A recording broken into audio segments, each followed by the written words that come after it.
This is a brand new product that's been released by Lasmux. Their website is www.lasmux.com. This is a 2.7 gigahertz active probe. They're located in the United Kingdom. Nice looking case.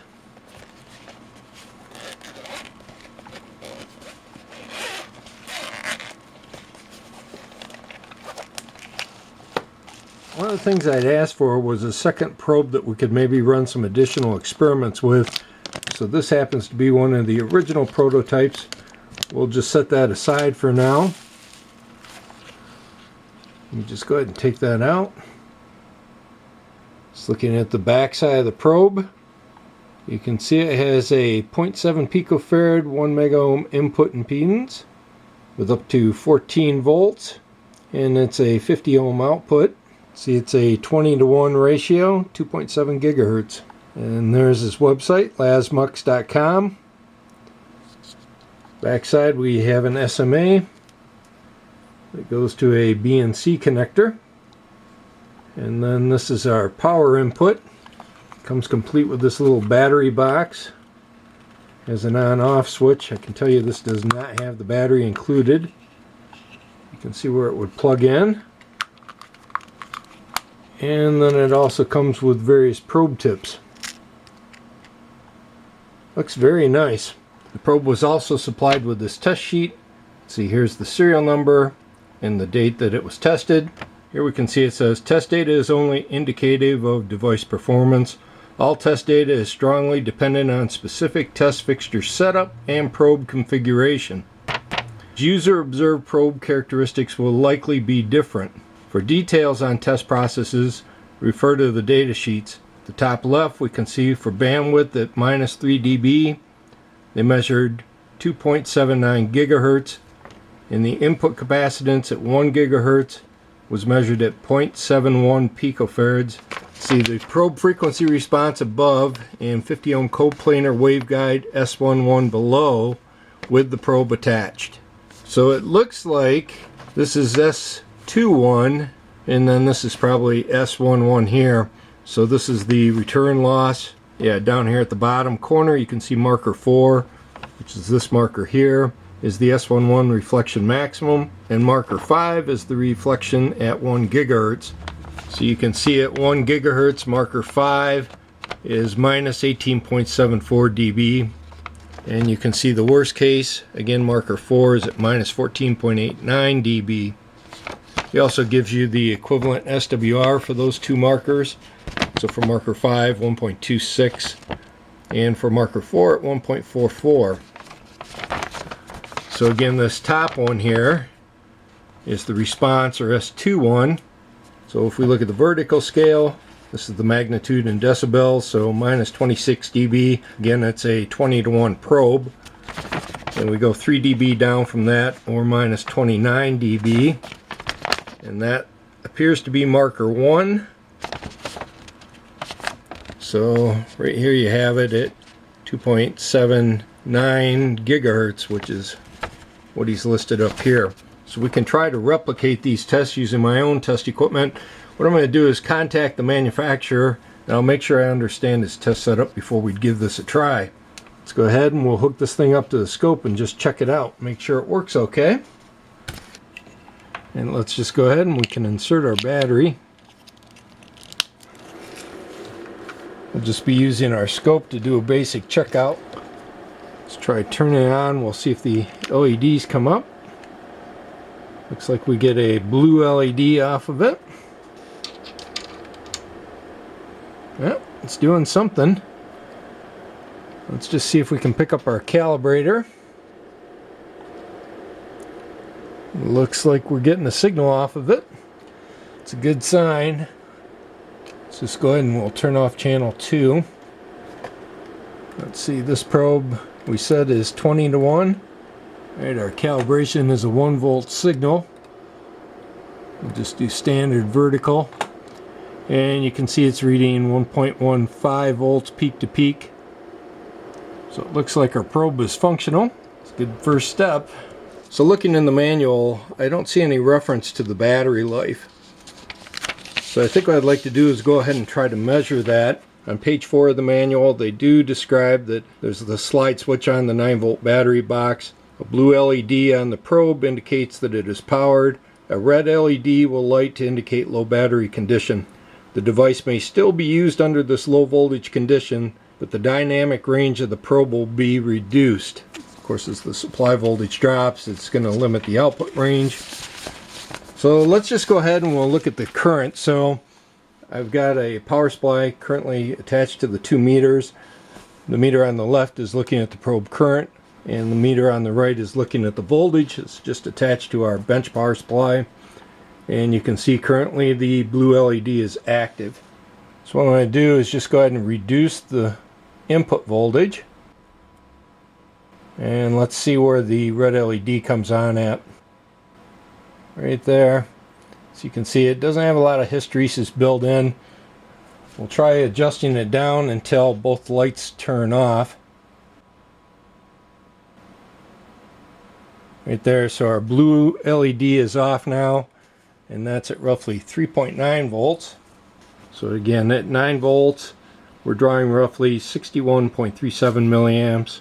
At 5.49 volts, it's displaying low battery. It's drawing 64.52 milliamps. And I believe that this is our cutoff voltage where the blue LED turns off. That's at 3.94 volts, and it's drawing 73.35 milliamps. So for a 9-volt alkaline battery, or a 6LR61, the nominal voltage is 9 volt. The milliamp hour rating for that type of battery is 550. So if we take that 550 divided by our 61.37, we get roughly a 9-hour or so battery life out of the probe. What I'd like to do next is verify the response curve that they supply for the probe. Again, you can see they're starting off at roughly 26 dB, and they're showing their 3 dB point of 2.78 gigahertz. They're doing a sweep up to, looks like 3.4 gigahertz. What I'm going to be using is my Agilent 8357A. Again, this network analyzer is good from 300 kilohertz up to about 9 gigahertz. I've written them about the setup that they use to take this measurement, and they provided me quite a bit of details about that. Unfortunately, they have not made that public for whatever reason, but what I've done is I've tried to replicate what they've shown. So they have a piece of custom-made coplanar waveguide that they're attaching to. They run the SJL at the end of the waveguide, which makes sense, and then they go ahead and attach their probe to the waveguide with the output of it terminated, and then the output of our probe is attached to port 2. The manufacturer had mentioned that the probe adapters that they were using at the time they took these measurements were critical. This is the part that I'm using to interface to the probe. So there's a few things I don't like about this configuration, I can tell you right now. First of all, there's not an easy way to attach to the probe body. Normally what I'd like to do is attach the probe to a probe holder, something like what you see here. Again, this one is all homemade, but there isn't really a good way to do that. Another problem is with the probe tips themselves. It makes it difficult to attach it to a board like this. So in his photo, he's holding the probe with his bare hand instead of using a holder like this.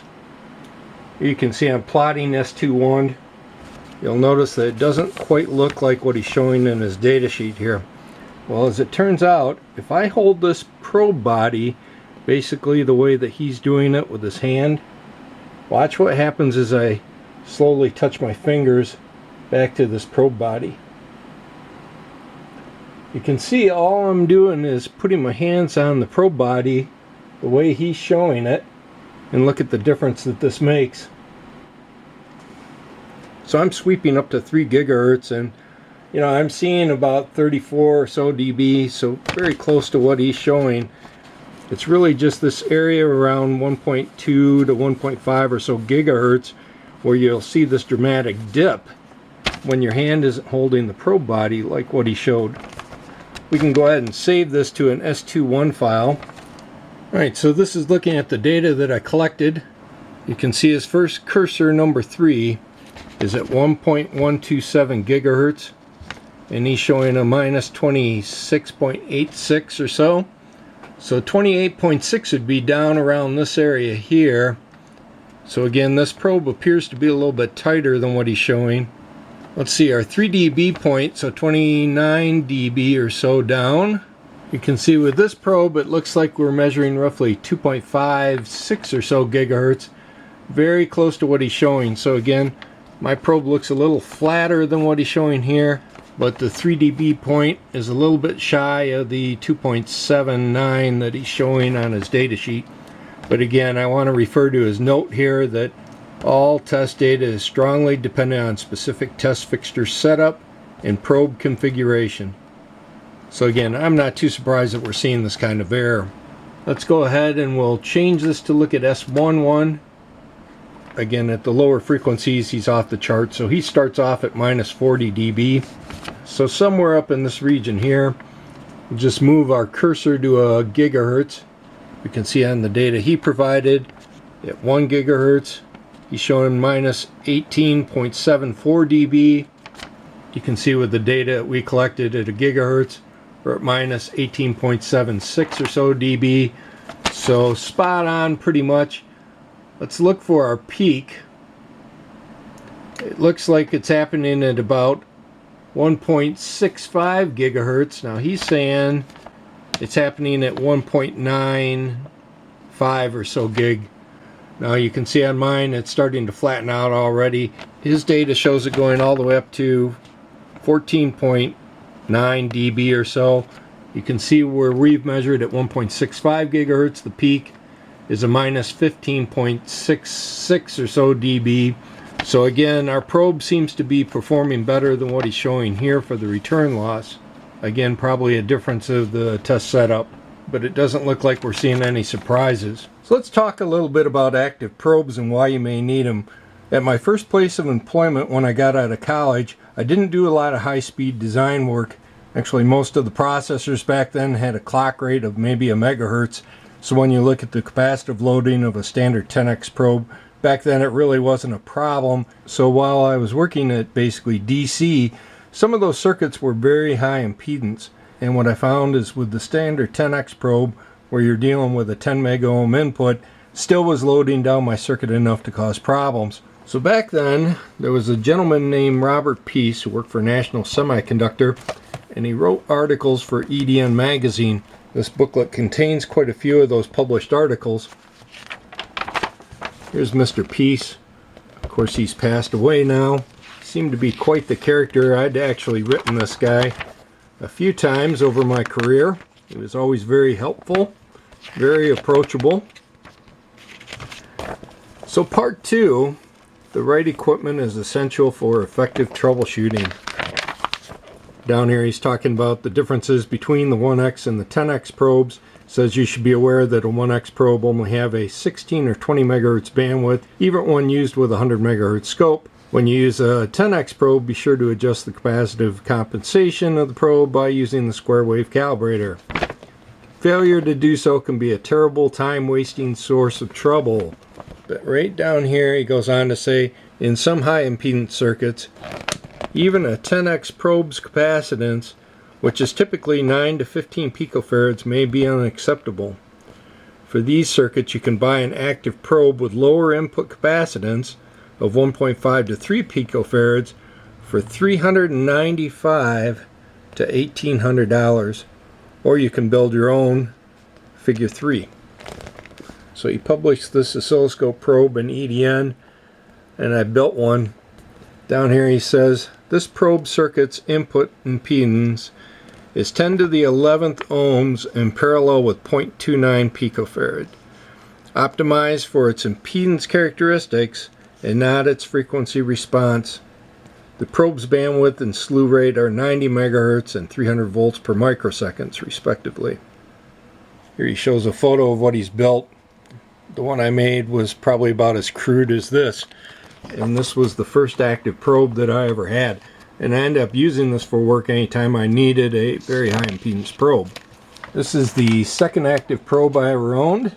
This was made by Tektronix. It's a model P6202.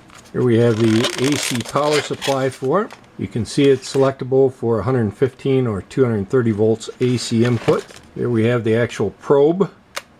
This is what the tip looks like. Here's the hook for it. And here we have the interface to the oscilloscope. You can see it has two DC offset adjustments, one for coarse, the other for fine. So these are just little pots that are located on the side. We can see that we can set the offset as positive or negative, or we can turn it off. The other interesting thing with this probe, it has an internal 50 ohm terminator. So some of the old scopes back then didn't have 50 ohm terminators included. If we wanted to use the internal one, we can just move this slider over, and that engages the internal 50 ohm resistor. This probe was rated for 500 megahertz, and it is a standard 10x probe. So looking at the tip, it still has a DC resistance of 10 mega ohms. Its real claim to fame is that the capacitance at the tip is only 2 picofarads. So a lot better than what a standard passive 10x probe is going to be. This probe was introduced by Tektronix in 1976. The current use prices for a probe like this is between $150 and $180, and that's complete with the case and the manual. This is just what I found doing a quick search on eBay. So if you just needed a higher DC resistance and you weren't working at very high voltages, you could also buy a very inexpensive 100X probe. This is one I purchased a few years ago. They claim that this is good for 2000 volts. They do provide you with a D-rate curve, so here we're at 2000 volts up to, it looks like 30 kilohertz, and then it looks like it reduces to about 100 volts or so at 300 megahertz. Any good probe that you buy is going to have some kind of a D-rate curve like this. This is the 4100, so they claim it has a bandwidth of 100 megahertz, and I think that that was pretty close. Again, it's 100 to 1. But notice the DC resistance of this probe, 100 mega ohms, plus minus 2%. And the input capacitance is 6 picofarads. So still quite a bit of capacitance, but it does have a much higher DC resistance. Again, these probes are cheap. I would not use them for high voltages. I took one of these apart. I think it just had a standard 1/4 watt axial part in there. So certainly not rated for that kind of voltage. My advice, if you're working with high voltages and you have an expensive scope that you don't want to risk damaging, buy a good probe for it. And of course, most of you are probably using a probe like this. This is just a standard 10x probe. This particular one has a bandwidth of 350 megahertz, and its tip capacitance is 14 picofarads. Of course, they always ship these with a real long ground clip lead. That's not something I typically use. Normally what I'm doing is I'll take wire like this, and I'll just wrap this along the tip, and this forms my ground point. So I keep a spool of this wire around to make new ones as I need them. Normally with a lot of probes they'll come with a spring tip like this. This is kind of nice is because you can just solder this into your circuit if you need to. Again, the problem with using a probe like this is going to be the loading. Once you take any oscilloscope probe and you attach it to your circuit that you're trying to measure, that oscilloscope probe becomes part of the circuit. There's just no getting around it. So what you would like is an oscilloscope probe that has no effect on the signal that you're trying to measure. And while that may sound trivial, it's anything but. There's a reason that manufacturers supply such a variety of oscilloscope probes. So this is a list of some of the oscilloscope probes that I have. At the top we have Lasmux's LD-ASP2G. Again, this is the probe that we're looking at today. Originally they claimed it would be a 2 gigahertz probe, but if you go to their website, they now claim it's rated for 2.7 gigahertz. Again, with this particular probe, I measured it at 2.5. Again, it could be something different between the two setups, but it's fairly close. Again, that's a 20x probe with an input capacitance of 0.7 picofarad as a DC resistance of 1 mega ohms. The current price for this probe is $227, and of course that's brand new. Let's compare that with some of my other probes. Again, I showed you my P6202 that's made by Tektronix. Again, that's a active probe with a 500 megahertz bandwidth. It's a 10x attenuation with 2 picofarads of tip capacitance. and it has a DC resistance of 10 mega ohms. The used price for this again is between $150 and $180, and that's used but complete. You may look at this and say it's a better probe because it has 10 times higher DC resistance, but unfortunately it's this tip capacitance that's really going to hurt its performance, and that's why the bandwidth on this probe is so much lower than on Lasmux's product. Now this probe is kind of interesting. This is a PP061. Again, it was produced by LaCroix, but this probe is a resistive divider. This is what it looks like, and you can see it looks like a standard 10x probe until you look at the interface connector, and you'll notice it doesn't have the compensation network on it. This probe is also a divide by 10. It has a tip capacitance of 2.2 picofarad, and that was measured, and the DC resistance is 500 ohms. Now again, for a 10x, that's going to be a 450 ohm, and of course that's driving the 50 ohm input of the oscilloscope, so the two of those in series gives us our 500 ohms. And I wasn't able to find any of these online, so unfortunately the current price is unknown. Next up is the PP005. This is also made by LaCroix. This is a standard 10x probe, but it has a bandwidth of 500 megahertz instead of 350 like my other one. Again, it's a 10x probe, and it has a tip capacitance of 11 picofarad. Of course, its DC resistance is 10 mega ohms. These probes can be purchased used between $60 and $90, and that's complete. Then we start looking at some of my other active probes. This one is an HFP 3500. This is made by LaCroix. Again, this is an active probe with a 3.5 gigahertz bandwidth. It has an attenuation of 10x, and its input capacitance is 0.7 picofarads. Its DC resistance is 100 k ohms. The used prices for these probes are between $600 and $650, and again that's complete with the carry case. But you'll notice the tip capacitance between this probe and Lasmux's probe is identical. Again, where his is a divide by 20 and this one's a divide by 10, and of course the bandwidth is a little lower. Another type of probe I have is a differential active probe. The one I have is a WL300/D300, so you have the probe body and then you have the tip. Bandwidth on this probe is rated for above 4 gigahertz. It's a 2.5 attenuation, and its input capacitance is 0.1 picofarads. The DC resistance on this type of probe is 4K, and that's differential or across the two probe tips. I found one of these probes used on eBay. It was missing some parts and they wanted $700 for it. One thing I'd like to mention too is that just because the probe is differential does not mean that you can't use it for single-ended measurements. These probes are not for high voltages. These are typically something that you're going to use for digital circuitry. This is what the differential probe looks like. Again, it comes in a typical LaCroix carry case. You can see 4 gigahertz active differential probe. Like a lot of the active probes, it uses a proprietary interface. It comes with a probe holder and a few accessories. And this is what our tip looks like. I'll just open this up for you. And here you can see our two probe tips. There's a thumb wheel that sets the spacing between the two tips. And of course you always keep this in the protective cover when you're not using it. Next we have the PP066. Again, it's made by LaCroix. It is a resistive or a Z0 probe. The bandwidth on this probe is 7.5 gigahertz. The attenuation is 20x. Its input tip capacitance is 0.4 picofarads. The DC resistance for this probe is 1 k ohm. Used prices, I was able to find one for $700. Again, that was complete with the case and the cabling. Again, a lot of people will choose to make their own probes. These are the last 3 that I made, and I actually put these together for Lasmux. I was talking to him about using resistive probes, and he had said he had done a lot of research on EEVBLOG to see what was out there. Of course, I've done a lot of posts about different probes I had made. One of them I'd actually taken a piece of coax, and I'd cut the shielding off, and I tried to solder the resistor down inside of the coax and reseal it up. None of those probes really worked real well, so I thought I would build these to show them that you could actually make a probe cheap that would have a pretty decent performance.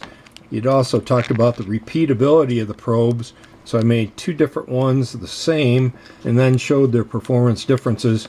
That led me to make a better one still, which is this one with a blue sheave around it.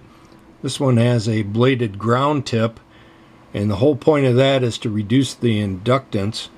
This probe performs really quite well. The cost on these, I can tell you, isn't close to this $700 that they're asking for a used one. Now this particular scope, which is an old LaCroix Wave Runner 64XI, again this is rated for 600 megahertz. This scope is selectable for a 1 meg or a 50 ohm input. But you'll notice that the connector on this, see, it's not a standard connector. So this connector provides not only power to the probe, but it also provides communication to the probe. This is another one of my oscilloscopes. This is the LaCroix WaveMaster 8500A. This one's rated for 5 gigahertz. But you'll notice the input connector on this. You can see it's a little different than what's on the Wave Runner that I just showed you. So you can see on this oscilloscope, all the inputs are 50 ohms. So these inputs are not configurable for a 1 meg input.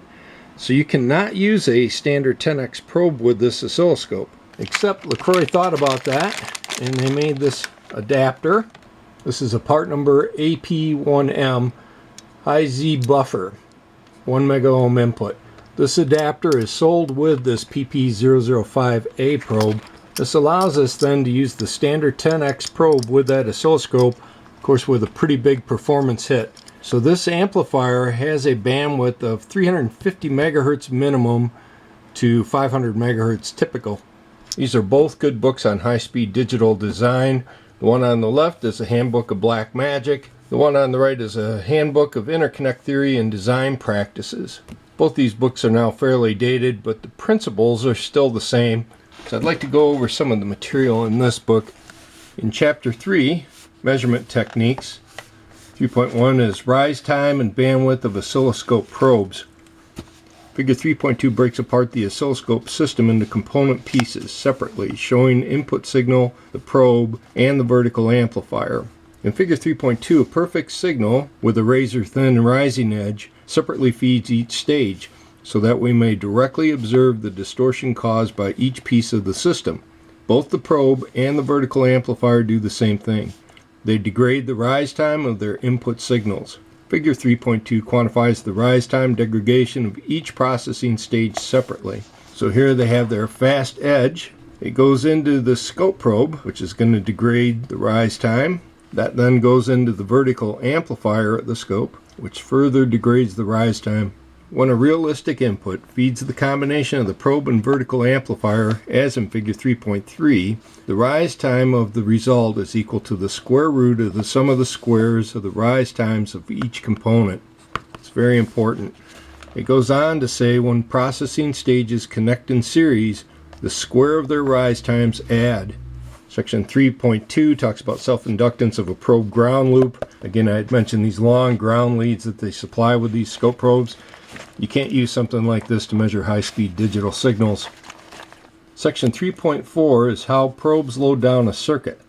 The act of using a probe changes the behavior of the circuit under test.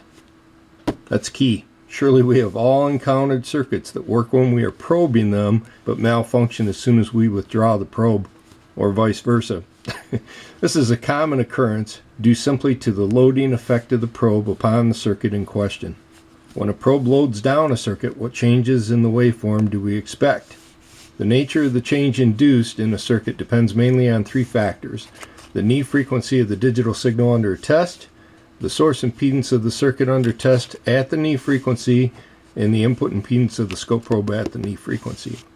Believing for a moment that typical digital source impedances range between 10 and 75 ohms, we only need to study the behavior of the scope probe versus the frequency. So here he's listed three different probes. He's got a 10x passive probe with a tip capacitance of 0.5 picofarads and 1000 ohm input. He's got a 10x fed active input probe with a 1.7 picofarad tip capacitance and a 10 meg input. And he also has a 10x passive probe with a 10 picofarad 10 mega ohm input. So number one is a resistive probe, 2 is our typical active probe, and 3 is our normal 10x probe that we all use. So in this plot, what he's showing you is the loading of these three different probes. Our horizontal axis here is from 1 meg to 1 gigahertz. This line here is our standard 10x probe with a 10 picofarad tip capacitance and 10 megohm DC resistance. You'll notice as we go up in frequency, the loading on this is very linear and it just falls right off. This line is our FET probe. Again, it starts off with a little bit higher impedance, but again, you can see it falling off linearly. This active probe outperforms our standard 10x probe. And then he's got his resistive probe here. Again, this is a 1k ohm with a 0.5 picofarad tip capacitance, and you can see how flat the response of this is. So of course at lower frequencies, we're talking about 1k versus a 10 megohm input, so its impedance is of course lower, but as we work our way past about 70 megahertz or so, that resistive probe is outperforming our 10x probe. And then as we move up towards 100 megahertz, you can see it's outperforming our FET probe that they're showing. So I've gone over what probes I have available. What I'd like to do next is show you how some of these load down a circuit. So we're going to use this circuit to demonstrate that. What I have here is just my signal generator. This is just outputting a square wave. That's going to drive a PECL driver. And if you're not a digital designer, PECL stands for positive echo or emitter coupled logic. This is going to go to a resistive splitter. Part I'm using is by Mini Circuits. It's a ZFR SC-42S Plus. Of course, this is going to have a loss of 6 dB. The one side of this is going to go to a 6 dB attenuator and then to the input of our oscilloscope, which is going to be terminated to 50 ohms. So this channel is going to see a 12 dB loss. The other side of the splitter is going to go to a 6-inch piece of coax, into another 6 dB attenuator, into a waveguide, which again is terminated to 50 ohms.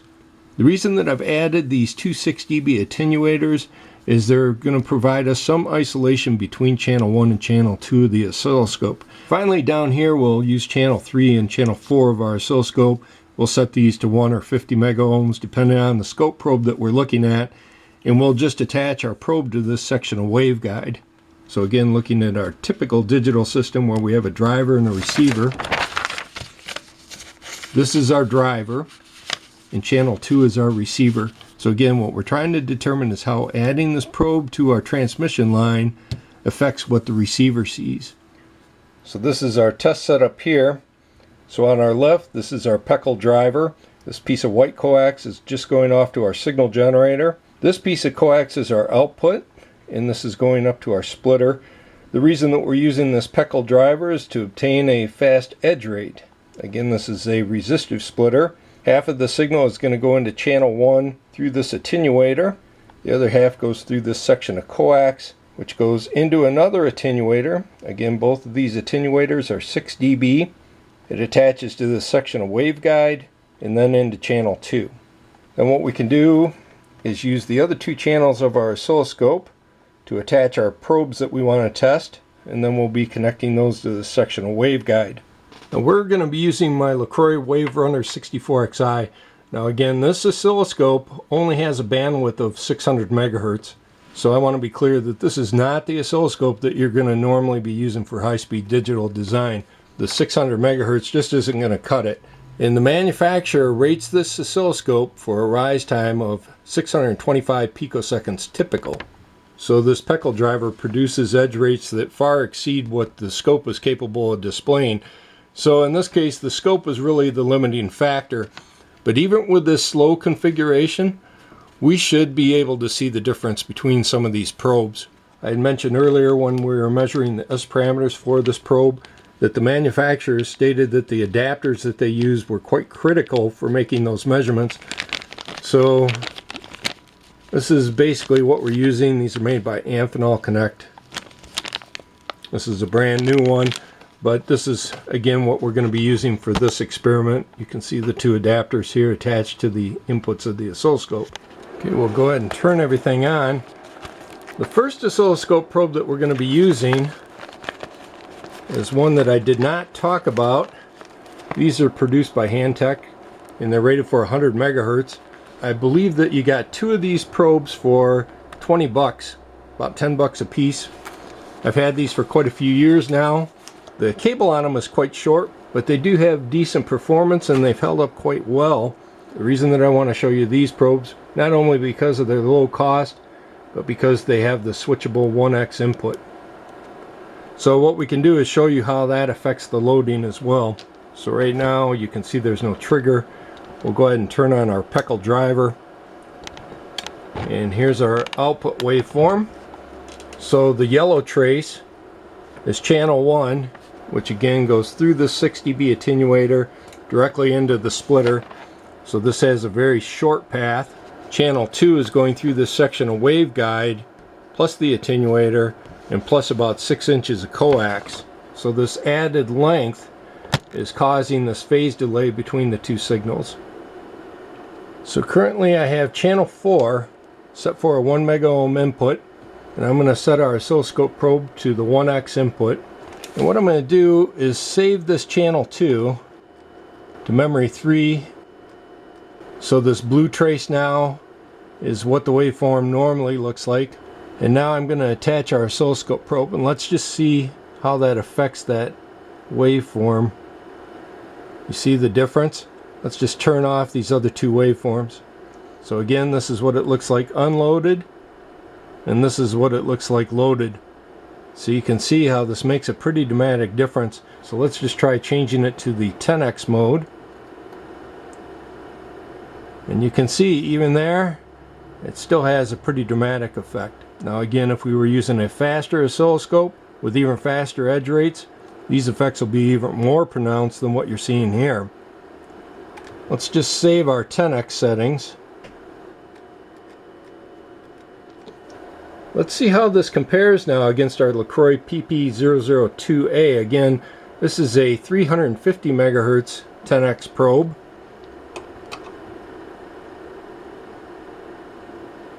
And you can see it has a slightly different effect. Now I want to be clear that both of these probes were calibrated using our cal out before I started taking any of these measurements. But you can see both of these 10X probes definitely have an effect on our signal.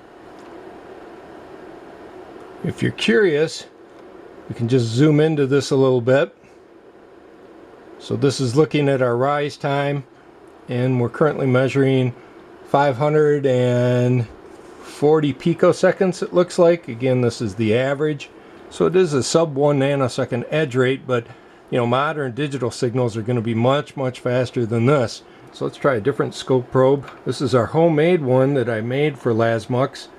Again, this is just a resistive probe, or a Z0 probe. So there's a very tiny resistor located at the tip of this coax, and it's encapsulated in epoxy.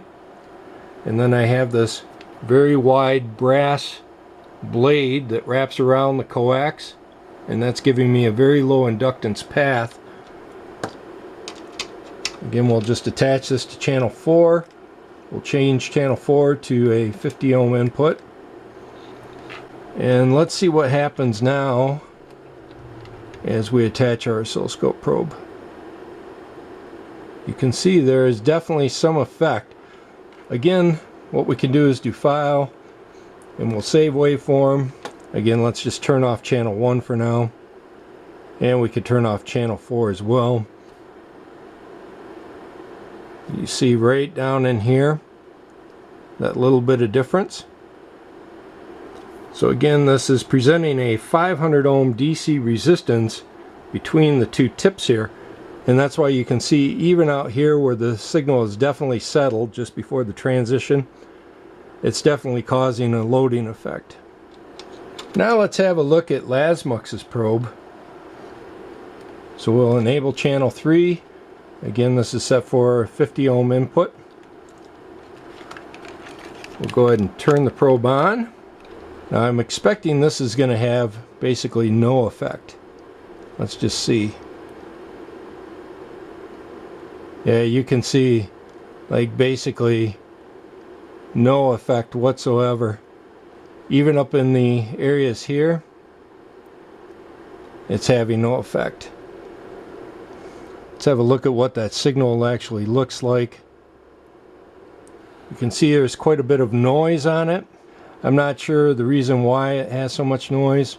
We can try it on a different channel. If you're concerned that channel 3 is maybe noisy, we'll just change it over to channel 4. That's already set for a 50 ohm input, and you can see it's roughly the same.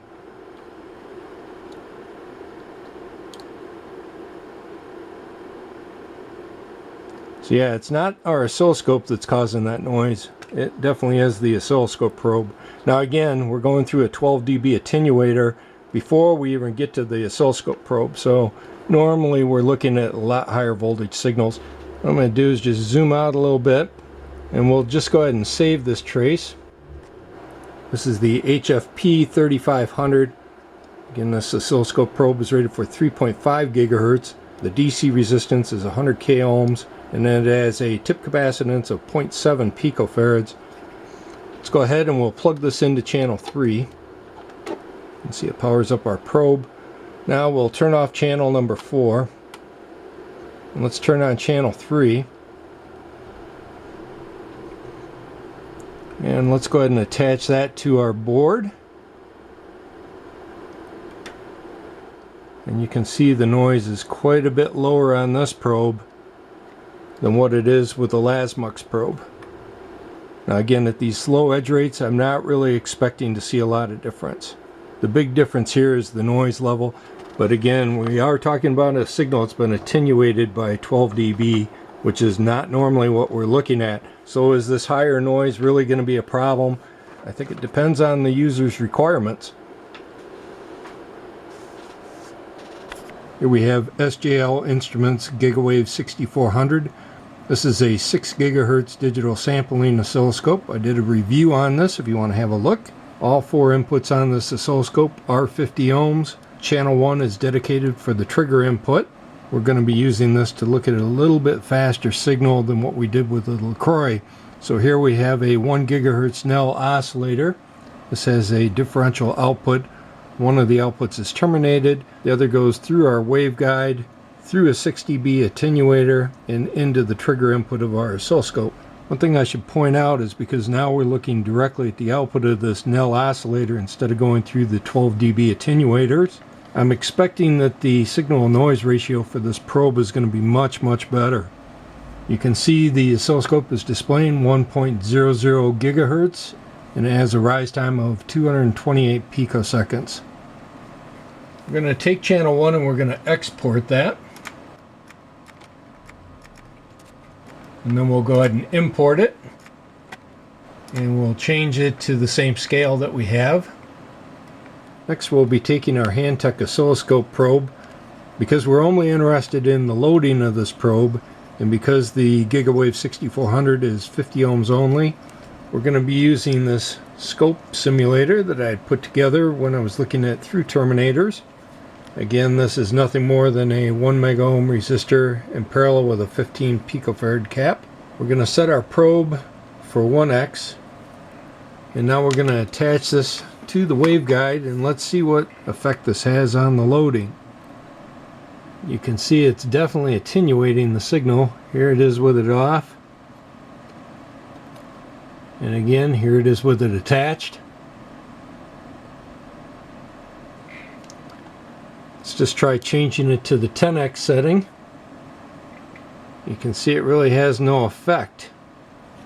Let's try the same test using our LaCroix PP002A.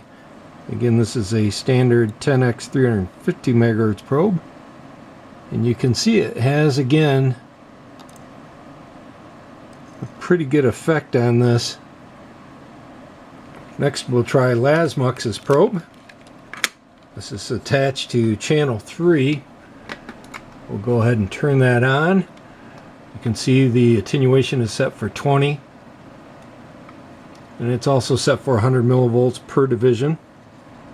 And again, you can see it's definitely having a loading effect. You can also see there's a little bit of an offset to it. I'm not sure what the cause of that is. Maybe because the duty cycle's off a little bit. Here we have our homemade resistive probe. This is attached to channel number 4. Again, this is 500 ohms, so a 10x probe. And you can see there's a little bit of a gain error, but the loading seems to be quite a bit less. Again, this is Lasmux's probe.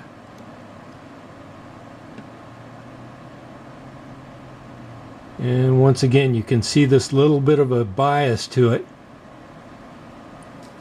Maybe I can get these both on here at the same time. There you go. I'd like to be able to show you what the Lasmux probe looks like. Unfortunately, again, because it's a proprietary interface, I don't have a good way to attach it to this oscilloscope. So let's see what the effects are of applying a faster edge rate. So in the back, we have this S52 pulse generator head from Tektronix. The trigger output is attached to channel 1 of our oscilloscope. The fast transition output goes to the waveguide, which goes to channel 2 of the oscilloscope. You can currently see that we're measuring a rise time of roughly 42 picoseconds. I want you to pay attention how slow this is capturing the data, and that's due to the slow trigger rate of this pulse generator. So what I've done to speed this up is I'm only displaying 4 points per division. We shouldn't need really any more than that. So what we'll do is we'll save this waveform again. We'll do export and channel 2, and we'll save that to C2. And file, and then import, and C2. And again, we'll change the vertical to the same scale, and we'll just set the two to have the same offset. Again, we'll be taking our Handtech probe, which is attached to our scope simulator. It's set to the X1 position, and let's go ahead and attach it.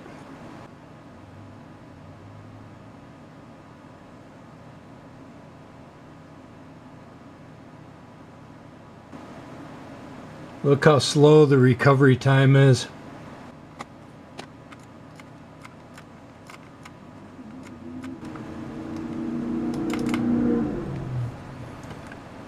Go ahead and import this again, and we'll set it to the same scale.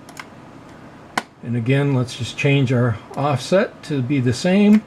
Now we'll go ahead and select the 10x mode, and let's reattach it to our waveguide.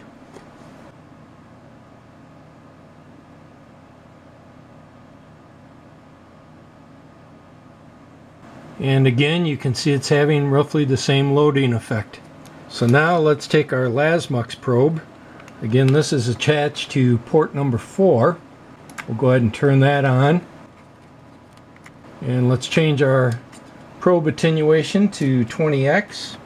And let's go ahead and turn it on. And now let's see what the effects are when we attach this probe.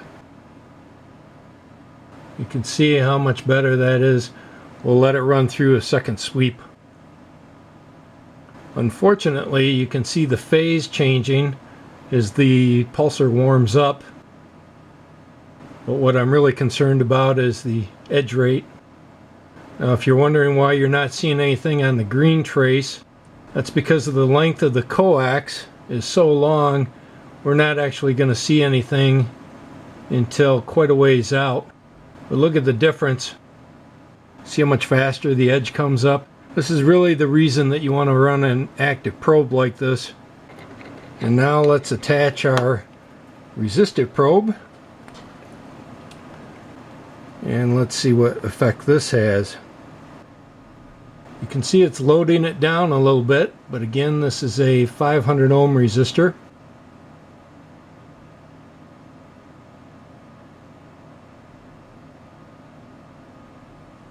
You can see that the edge rate is basically unaffected by the probe, but it does have quite a bit of amplitude error. Again, that's because of the values that I used with this. I really needed to order some resistors for this, and I just used what I had on hand. So it's definitely possible to make a probe like this that would improve the gain error. I had mentioned about running some additional tests with the probe. One of the things I thought about doing with this prototype board was having a look at the power distribution network just to see how stable that was. But I think as far as the review is concerned, I think we're going to call it good. Again, looking at the probes that I have available, the closest thing that I have to matching the performance of this probe is this HFP 3500 from LaCroix. The bandwidth on that probe was 3.5 gigahertz versus 2.7 is what he's claiming. Again, we couldn't quite get up that high with our measurements. We were like at 2.5 gig. The attenuation for the LaCroix probe is 10x versus 20x. The DC loading is 100K for the LaCroix versus 1 mega ohm for the Lasmux part. Now again, when we're looking at digital circuits, the drivers will have a very low impedance. Again, the book referred to typically between 10 and maybe 70 ohms or so, and that's why you see such minimal effects even when using the 500 ohms of our homemade resistor probe. So from running these tests, I have no doubt that this Lasmux probe would definitely outperform any of the 10x probes that I have. But if you're using it to look at analog circuits, I am a little concerned about the noise level of the probe. But again, we're talking about a $227 probe versus $600 to $650 for a used probe that you may not even know if it works or not. So I think depending on your application, this could be a really good deal at $227. So I'd like to thank Lasmux for sending us this probe to evaluate, and I'd also like to thank SJL Instruments again for providing us with this GigaWave 6400. Well, that's going to be all for now. If you have any questions, feel free to leave them in the comments. And hopefully we'll see you in the next video. Later.